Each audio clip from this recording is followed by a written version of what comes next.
Hello, everyone, and welcome to the Guy Dawson Show at the World Center of Broadcast Media, WCOBM.com.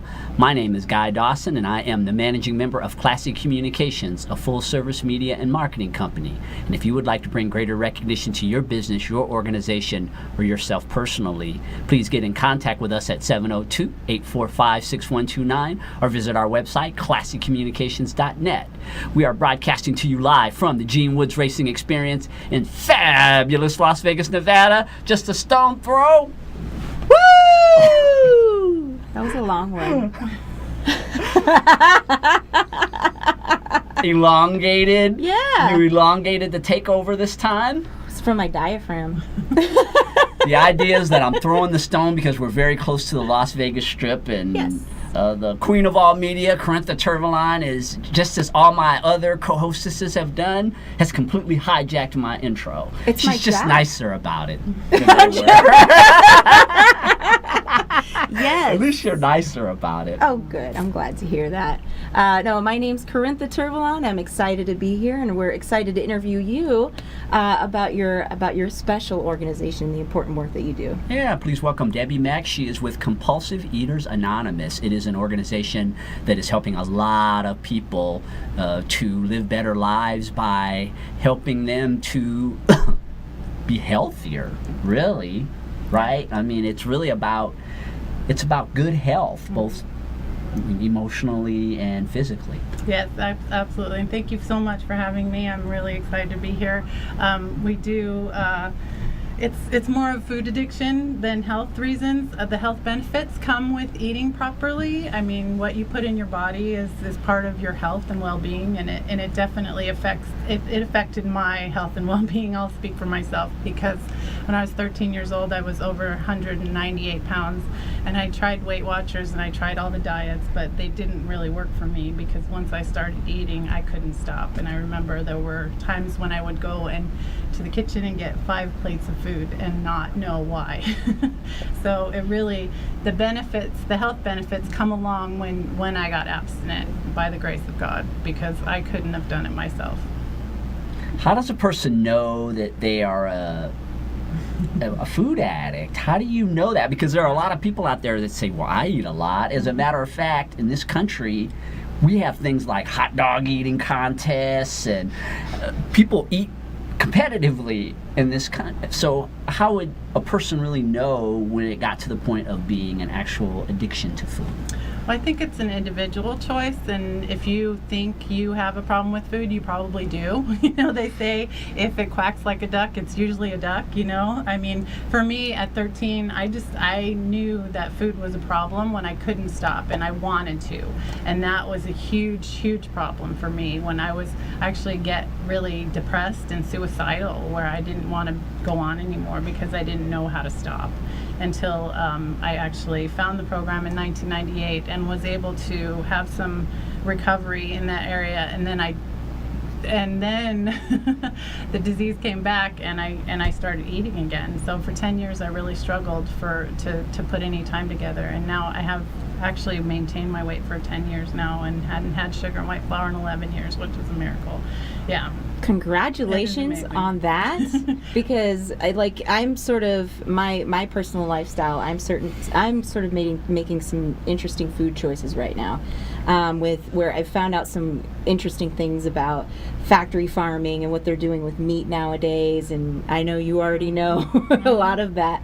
So it's causing me to definitely make some serious changes, where I've transitioned to vegan or vegetarianism, but I'm very close. I'm on the verge of becoming vegan. Right. But it's so hard, because your brain is chemically addicted to these substances. So these substances, it really is like a drug. Mm-hmm. It is absolutely a drug for me.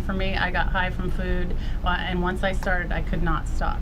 And it is very difficult, and my brain will tell me, oh, it's just food, it's not a big deal, what's your problem, why can't you handle it, you can just have one. I've never been able to have just one of anything ever. And when I do have one, I can't stop. And it's really a terrible place to be, to know that you should be able to stop and I can't, completely powerless. Absolutely. My firm is actually representing Compulsive Eaters Anonymous, and so I've gotten a lot of really intimate information about what this addiction is and how widespread it is, what kind of a state is a person in when they come to CEA How? I think I've seen a lot of people come in and out, and most of them are desperate. Most of them want to stop eating.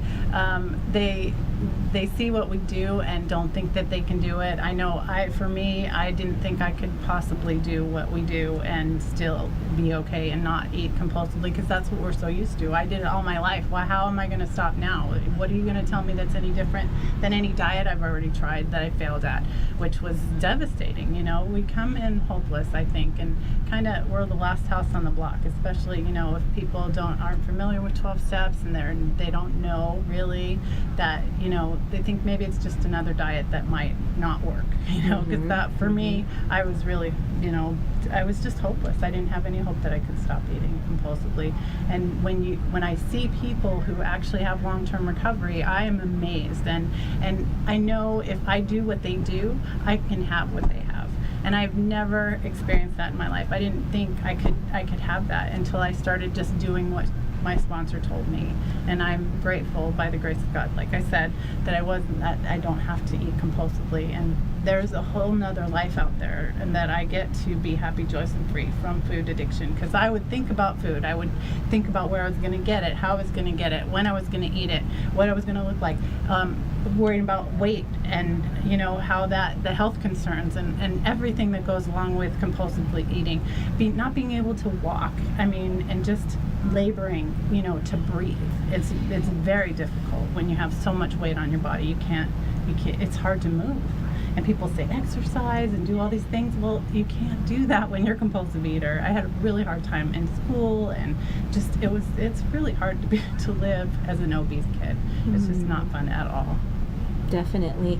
I also feel like as women too, there's that added element, it does affect men as well, in terms of their self-esteem. But I feel like as women, there's all this pressure, right, from Western society, and we see the magazines and the media out there, and they're it's constantly like, this is how you can lose weight. Don't you want to be skinny like this model? This and this. We have very kind of beauty standards that are super impossible to basically, to achieve.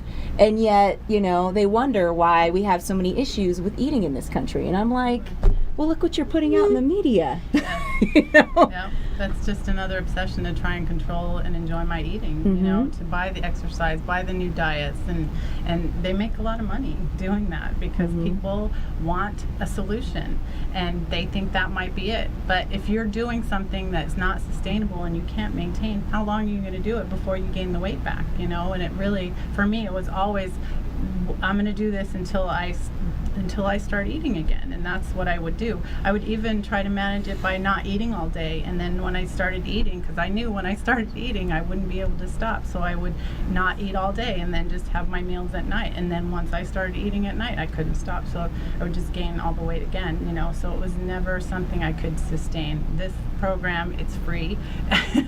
You get, wow. Yeah, we have 21 meetings in town. We're having our convention and at the Tuscany on the 21st and 23rd, which is very exciting. There's people that support you and help you. I get to call my sponsor every day. I get to talk to her every day about what's going on and what I was eating over. It wasn't just what I was eating. It was my emotional nature. It was my prey to misery and depression and all these things that I already have. You just add the food to try to mask that, and then I couldn't. I never was able to stop. I was never able to sustain this. Now I get to work on the things that I didn't want to look at by stuffing myself. So that really helps me to clear up all of that stuff so I don't have to eat today, which is amazing.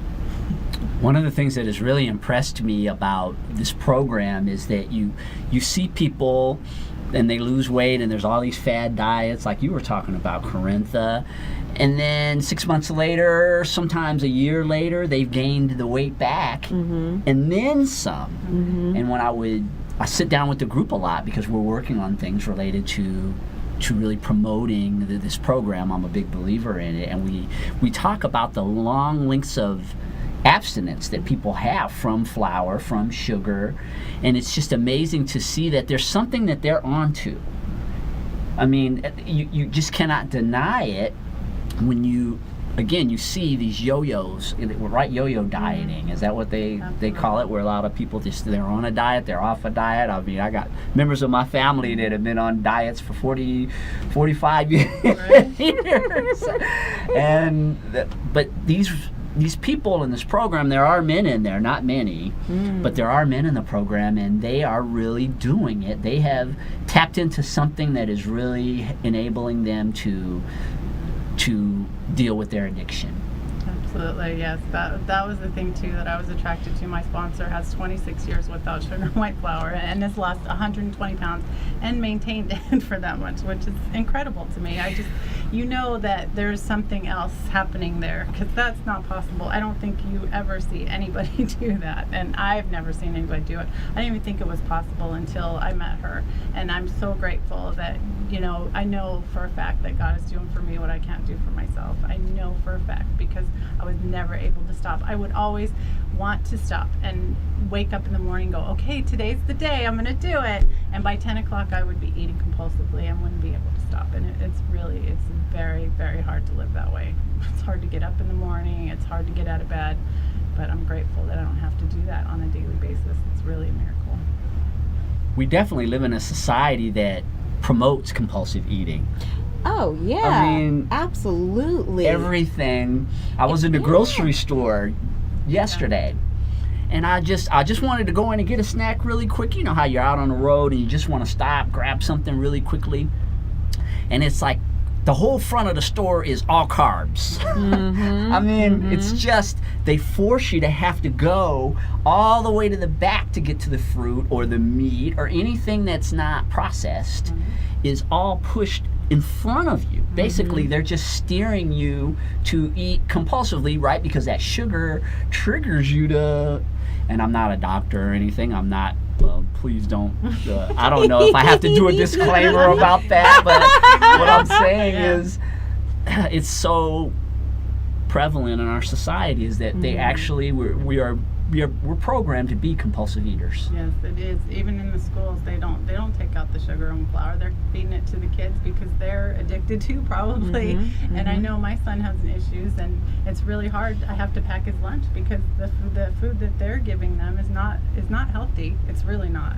And they say, well, that's not what they want. But if they didn't have a choice what they wanted, and you promoted the healthy food, I think they would eventually get there. And I think a lot of the movement is going towards, healthier eating and a healthier lifestyle, which is good to see. And I know there's a lot of vegans out there and a lot of good things happening, and I want to really focus on that. And I know that our program too can help people that are suffering, even if they don't want to stop eating, if they want to stop eating, we can help them.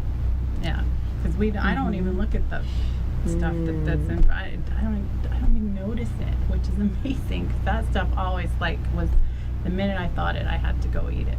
Oreo. Twinkies, right in front of your face when you first walk in. Candy bars, as soon as you walk in the grocery store. I don't play with it anymore either. I don't even think about it, which is amazing to me, because that was all I thought about all the time. Absolutely. Well, it's it's easy to get into that. I mean, what's really sad is I heard something about how even when a baby is born in a hospital, how they even put something like in their mouth or something to instantly get them babies addicted to sugar. We done babies born in a hospital. Why? That's nuts.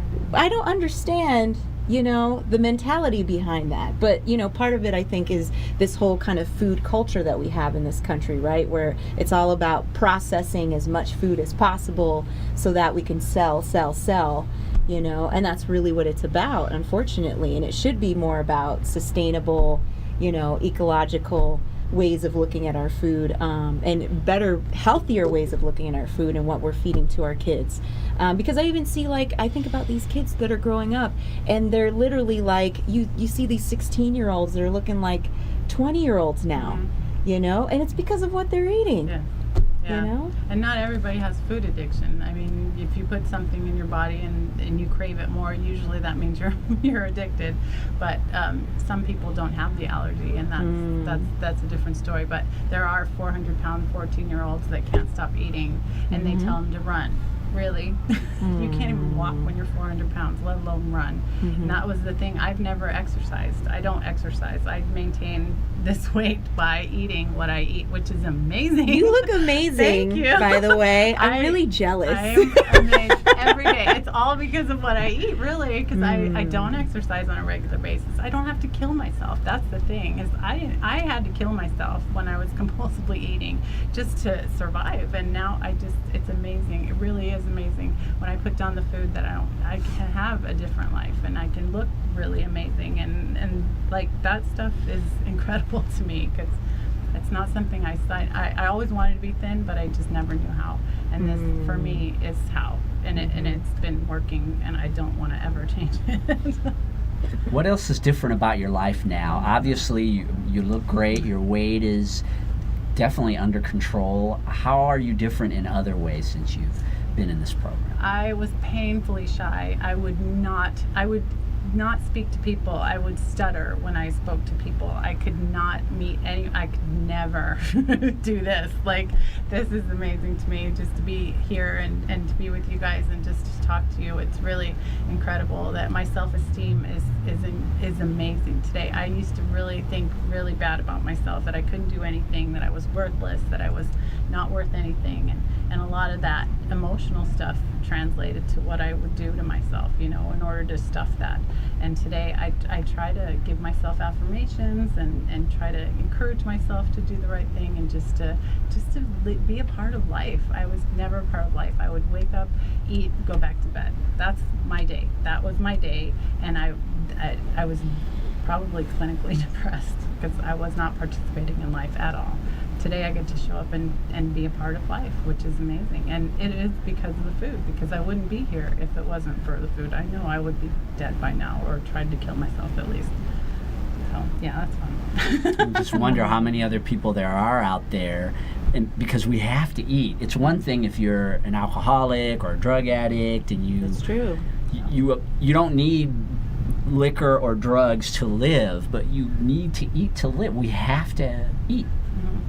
Yeah, and it's what we eat, though. We have to have, liquids to survive, too, but it's the choice of liquids that we make, and if I choose different liquids, then I don't have to start the phenomenon of craving that starts, because if I put alcohol in my system, too, it just starts the phenomenon of craving. So it's the same thing with the food.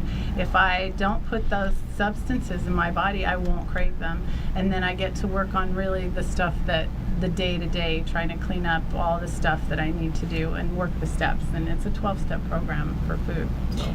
I was going to ask you about that too. So what do you specifically do in terms of with this organization? Are you part of the promotion side of it? Are you in the meetings, running meetings? Yeah, I do a lot of everything. We don't really promote it. We're supposed to, it's part of our program to talk about what we do in order to help other people, is basically why I'm here. And I'm the chair of Intergroup. We have 21 meetings here in town. I also attend meetings. I'm a member of the 12-step organization, and we just try to help people to stop eating. And if newcomers come in, we try to get them a sponsor. I call my sponsor daily. I weigh and measure my food. I commit my food for the day, so I can know what I'm eating and not have to worry about it. So kind of commit it and forget it. I don't want to think about food any longer than I've already have. I think I've exhausted all those options. I've done it enough that I don't have to today, and that's amazing. Yeah, I'm sure there are a lot of you out there who've exhausted all the options, the diets, and there's always another one, and it's a money-making racket, because you have to buy the food or the books or whatever, or the exercise program. And I really feel that Debbie is sharing an alternative. There is a way out, and will you share with everyone how they can get in contact with you to learn more about CEA How? Yes, our website is ceahow.org, and you can contact us and find a meeting here in town. We have a meeting on Saturday at 9:30 at the Keep Coming Back Club, which is on Alexander. There's also the Tuscany. You can come join us there on Saturday the 21st. Friday, it starts Friday the 21st and it goes Saturday, Sunday. Wow, thank you so much for being a part of the show today, Debbie, and I wish you all the best with CEA How and your continued winning your battle with food addiction. Thank you. Thank you. Well, we'll go to a short commercial break, and when we come back, Corintha, we're going to find out all kinds of things about our wonderful city, Las Vegas, Nevada. There are Yes. so many things that are happening in this town, and I know there are people who watch this show all over the world, and we want to showcase some of the behind-the-scenes things. We don't all live in hotels in Las Vegas like some of you think out there. We actually do have a city, and we're going to talk about it after this short commercial break.